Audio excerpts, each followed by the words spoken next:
弟兄姊妹平安，今天是2022年的4月25号。今天的经文是诗篇122篇，以斯帖记第7章第1到第10节，启示录第1章第9到20节。今天要跟大家分享的主题是永恒的上帝。上个礼拜六我们谈到真有一位上帝，这一位真神不是什么伟人，他不是什么人手所刻的偶像，他也不是什么巨大的物品，我们称为神级的人，更不是所谓的自然定律。他是一位超越时间、空间，创造并且掌管全宇宙，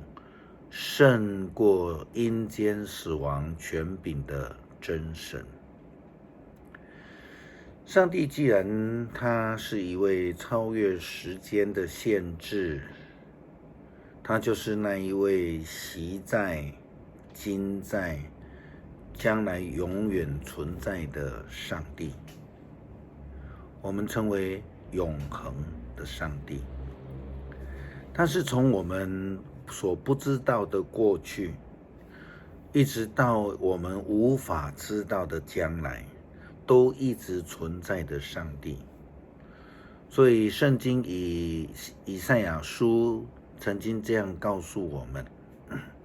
上主说，我的意念不是你们的意念，我的道路不是你们的道路，天比地还要高，同样的，我的道路比你们道路还要更高，我的意念也比你们的意念更高。上帝的意念超过我们的意念，因为他不会受到任何的限制。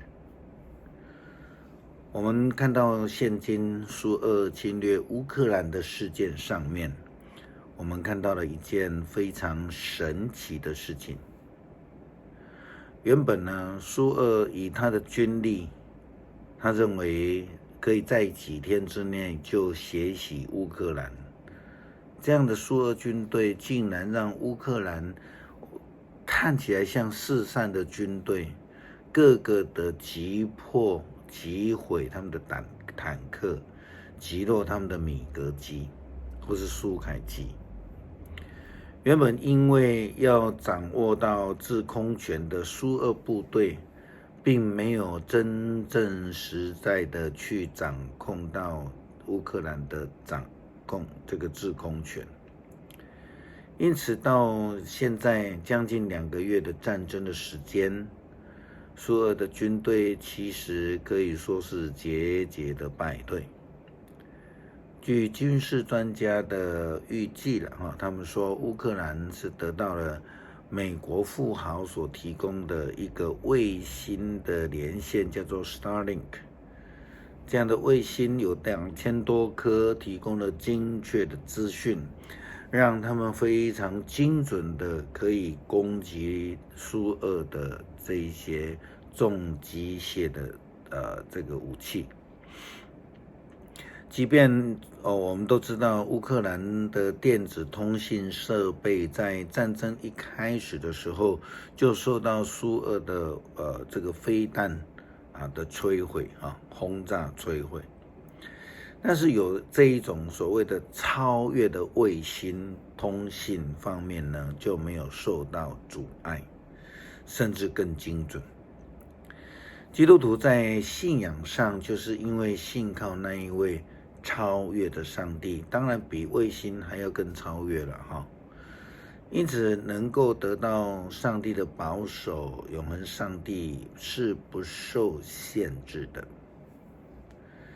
并且可以透过先知的代言传递，我们可以知道上帝的旨意，得到上帝的保守。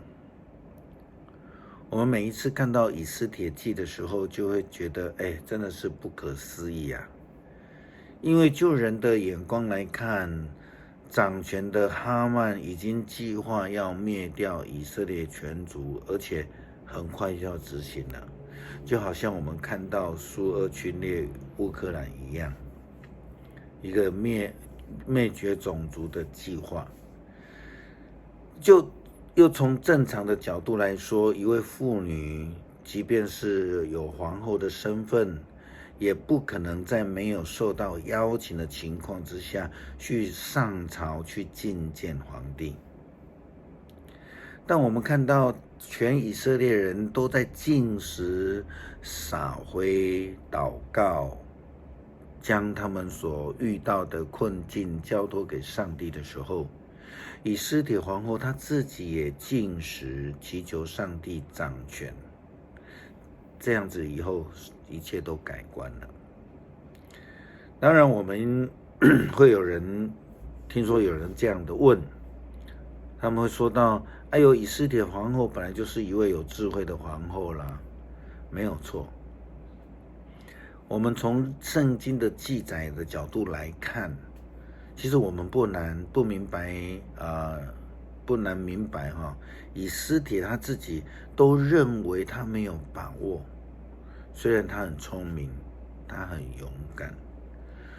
若没有靠上帝的保守，他可能也无法完成这样的事。这也是为什么他会要求全以色列人都为他禁食祷告。从哈曼的事件上面，我们看到靠着自己蛮力的哈曼是行不通的，但是那些完全的依靠上帝的人就必要得救，这是两个对比。特别当我们遇到如同哈曼这样的人，或者说如同普丁这样的人，我们更需要上帝的带领与保守，能够将整个情势改变，除非我们有上帝的帮助，靠人的自己的聪明能力是做不到的。在启示录的经文里面预言了当中呢，提到了7个星、7个金灯台，都是指的7间教会而论，是要启示当时候的亚细亚、马其顿的7间教会。金灯台之中呢，有一位像是人子样子的，他就是那一位掌权的上帝，是永恒的主。圣经告诉我们，有一个主日，圣灵支配着我，我听见一个大声音，好像吹号的声响，在我的背后向我说话，把你所看见的写下来，然后把这书卷寄给以弗所、士美拿、别迦摩、推雅推拉、撒底、非拉铁非、老底嘉7个教会。我转身要看谁在向我说话，我看见了7个金灯台，灯台中间有一位像是人子的站在那里，身穿着垂到脚跟的长袍，胸前系着金带，他的头发像雪，也像羊毛一样的洁白，他的眼睛像火焰那样闪耀，他的脚像经过锻炼又擦亮的铜那样的明亮，他的声音仿佛大瀑布的响声，他右手拿着7颗星，口中吐出一把双刃锋利的剑，他的脸像正午的阳光，我一看见就扑倒在他的脚前，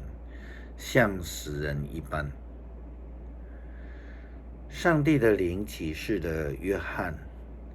叫他把看见的异象都记下来，写信给7间教会，来对他们说话，教导、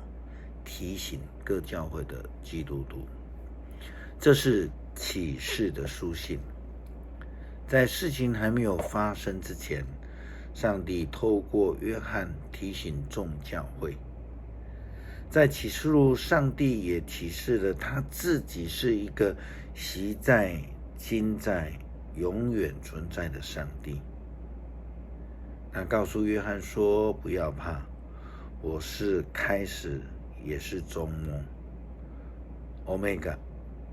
Alpha。我是永存者，我曾经死过，现在活着，而且要永远活着。我掌握着死亡和阴间的钥匙。你要把所看见的，无论是现在还是将来要发生的事情，都写下来。永恒的上帝，永远存在的基督，向约翰显现启示，正如同他当初也向门徒们、向多马显现一样，是为了让他们明白基督他是超越时间、超越空间以及阴间的永恒上帝。诗篇122篇，我们今天一起来读。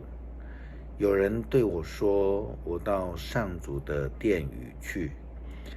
那时我多么的兴奋！现在我们来到这里，站在耶路撒冷的城门内。耶路撒冷是一座重建的城，既整齐又和谐。各支族，就是以色列的各支族，都来到这里，照着上主的命令向他献上感谢。这里有伸张正义的宝座，大卫王的后代在这里审判人民，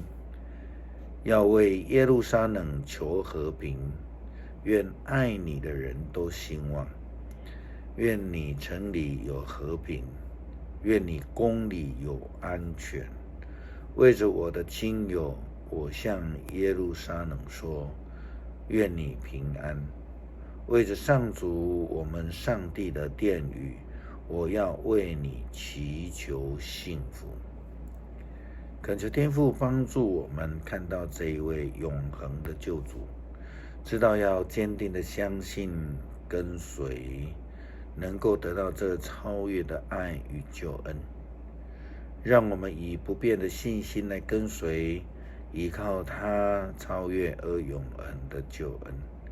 感谢是奉主耶稣基督的圣名求，阿们。